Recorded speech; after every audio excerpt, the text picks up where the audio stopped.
humano amado! Hoje a gente vai falar de absolutismo. Para a gente entender o período moderno da história da Europa, foca nesse vídeo, porque sem entender o absolutismo você não vai entender nada. O absolutismo monárquico é um tipo de governo que predominou na Europa no período moderno. A raiz do absolutismo monárquico está na formação dos estados modernos. Entre a Idade Média e a Idade Moderna, houve a formação dos estados nacionais que a gente conhece. A Espanha, Portugal, a França, a própria Inglaterra.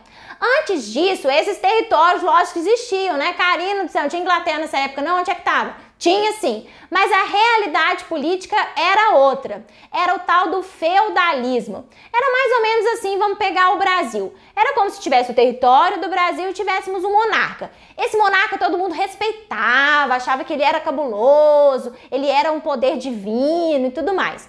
Mas ele exercia um domínio administrativo mesmo na região dele. Então vamos supor que eu seja monarca, então aqui em Minas Gerais eu exerço a função administrativa de fato. No Brasil inteiro as pessoas reconhecem meu poder, a minha importância histórica, me respeitam, mas a cobrança de impostos, a criação de moeda, a administração mesmo é feita localmente pelos tais dos senhores feudais. Então, na época do feudalismo, havia uma descentralização. Um monarca muito respeitado, mas cada local seguia sua regra. Mas o que foi mudando, então, para formar os estados nacionais? No final da Idade Média, para a transição do período moderno, rolou um grande crescimento das atividades comerciais. Forma uma classe muito importante que é a burguesia, a classe dos comerciantes. E essa burguesia vai fazer uma aliança com esse monarca. O que vai acontecer? Nessa época, as estradas, as rotas comerciais, elas eram muito perigosas. Não tinha um posto da polícia, não tinha o Google. Você chegou ao seu destino. Não tinha nada para a gente se localizar e muito menos para garantir a segurança desses comerciantes. Então a aliança significava os reis protegeriam com seus exércitos esses comerciantes, essas rotas comerciais, em troca receberiam impostos. Esses monarcas, portanto, começaram a se fortalecer financeiramente. E ao mesmo tempo que estava acontecendo, a nobreza, que era justamente aqueles senhores feudais que exerciam poder na sua região, começaram a se enfraquecer. As terras desses nobres não estavam produzindo muito não, sabe? Era meio atrasada e tal. Os camponeses também estavam revoltados. Eles estavam insatisfeitos com altos impostos, a exploração do trabalho, e os nobres começaram a se sentir ameaçados. E o rei, que estava financeiramente se fortalecendo, começou a oferecer um favorzinho. Eu garanto a segurança para você. Eu tenho uma tropa cabulosa, então essas revoltas dos camponeses eu consigo controlar. Mas em troca, a administração, a cobrança dos impostos, quem vai exercer sou eu. Então esses nobres nessas regiões começaram a perder esse poder político, essa liberdade que eles tinham nos seus feudos, e o Estado passou a assumir essas funções. O monarca então passou a exercer efetivamente a administração dos territórios todos, formando os estados nacionais. Só que aí que vem o processo de construção do absolutismo. Por quê? Porque esse poder dos monarcas foi aumentando ao longo da história. A nobreza continua sendo a classe dominante, ela ocupava cargos políticos, ela tinha vários privilégios. A burguesia, apesar dessa aliança com o rei, ela não tinha poder político não. Então lá na frente vai ter uma treta, mas esse é assunto para outro vídeo. E esse monarca vai se fortalecendo, até ele se tornar um monarca absolutista. E o absolutismo tem algumas características muito importantes. Característica número 1 é justamente essa, a centralização. O governo era extremamente centralizado no rei. Não tinha alguma instituição, algum legislativo, parlamento, alguma coisa que limitava esse poder, não. Tem um exemplo bem clássico, é o exemplo do Luís XIV, que ele fala assim, a França sou eu, poderoso. E aí ele vai mostrar pra gente como que a concepção do Estado absolutista era que o poder estava concentrado no rei e ele não poderia ser questionado. A segunda característica das monarquias absolutistas é a ligação do Estado e a Igreja. Nessa transição que eu falei com vocês da Idade Moderna para a Idade Média, rolou a Reforma Protestante. Surgiram outras religiões cristãs, como o luteranismo, o calvinismo, e a Igreja Católica acabou perdendo um pouquinho da sua influência na Europa. E aí tem uma aliança entre o monarca e a igreja. A igreja vai legitimar o poder desse monarca, vai falar, esse moço aqui, ó, foi Deus que quis que ele estivesse aqui. E a igreja vai ser protegida pelo Estado. O Estado coloca a religião oficial, como o catolicismo, e também impõe essa única religião como a permitida dentro do Estado. Então, nesses estados absolutistas não tinha liberdade religiosa, não. As pessoas deveriam exercer essa religião do monarca e havia, sim, muitas perseguições. A terceira característica é a construção simbólica dessa imagem de um indivíduo diferenciado. O rei era alguém que tinha sido escolhido por Deus para estar ali. Então essa imagem de um indivíduo diferente, ela tem que parecer de uma maneira concreta. Você é ser humano e tem que falar o quê? Nossa, esse moço é diferenciado mesmo, não dá para eu questionar não. Eu vou aceitar, vou respeitar, vou até baixar a cabecinha aqui ó, pro rei. Então dessa forma, vários monarcas construíram essa imagem concretamente.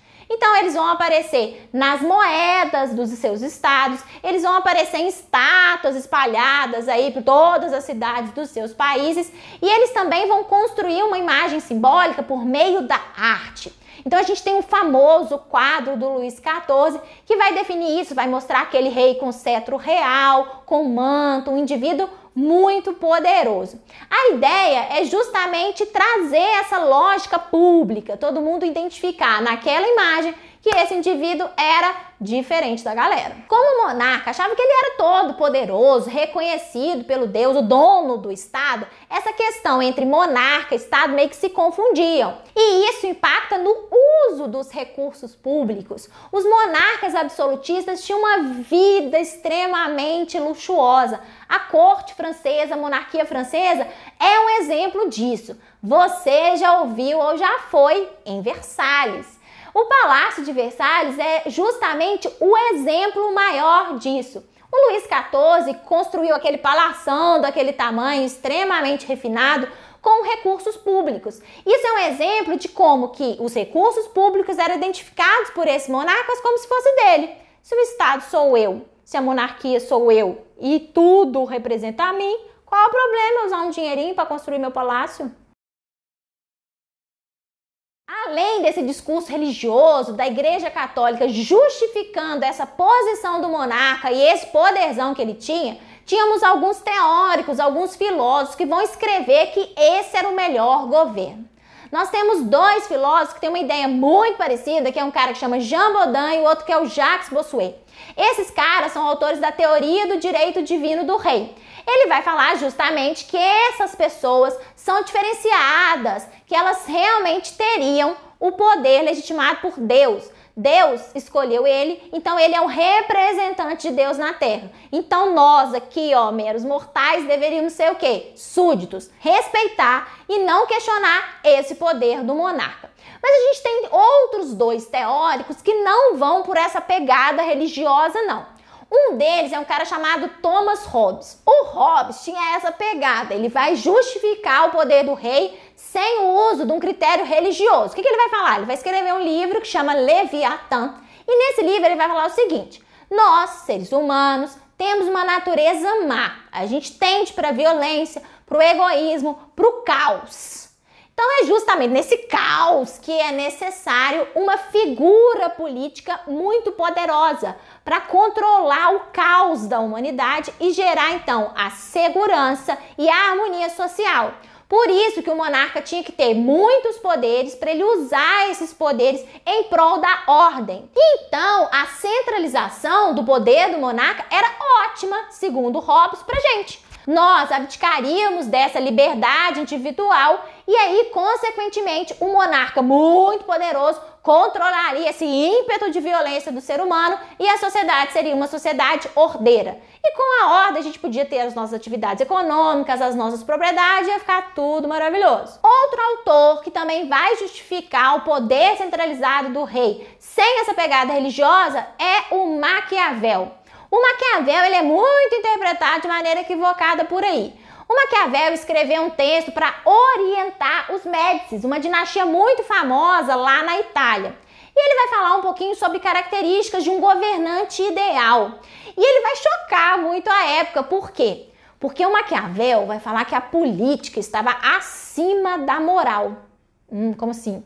A política era o objetivo prioritário. Então, o indivíduo poderia cometer alguns atos que naquela época ali eram considerados inadequados, inapropriados, inclusive para a igreja, para a manutenção da ordem política e do seu poder.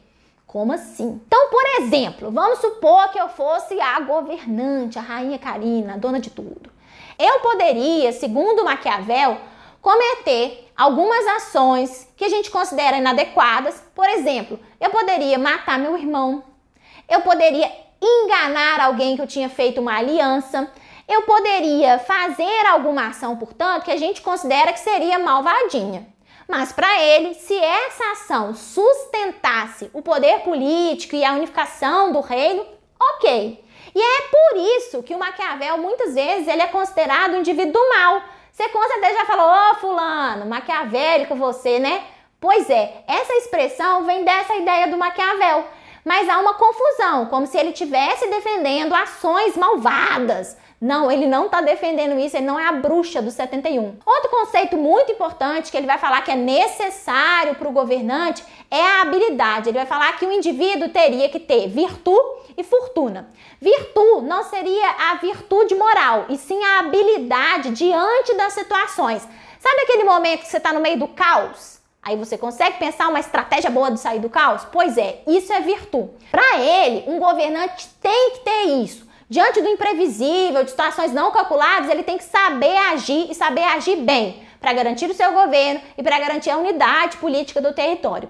E a fortuna seria o quê? Seria graninha, bufunfa? Não, seria sorte. Então o governante teria a habilidade de sair de situações imprevisíveis, mas a sorte tem um dedinho aí também. Então o absolutismo é isso, é uma monarquia centralizadora, justificada pelo direito divino dos reis, em que o monarca se coloca numa posição superior dos demais indivíduos da sociedade, ele tem um poder extremamente centralizado, sem uma limitação, e é justificável pela teoria do direito divino dos reis, mas também por esses filósofos, como o caso do Thomas Hobbes e o Maquiavel. Obviamente, essa centralização vai ser questionada. Esses governos vão ser vistos como governos muito autoritários e esse questionamento vai levar a Europa a pegar fogo no 18, mas a gente conversa disso depois. Se eu te ensinei um pouquinho sobre absolutismo, você está sabendo tudo sobre esse governo, dá um like, se inscreve no canal e até o próximo vídeo.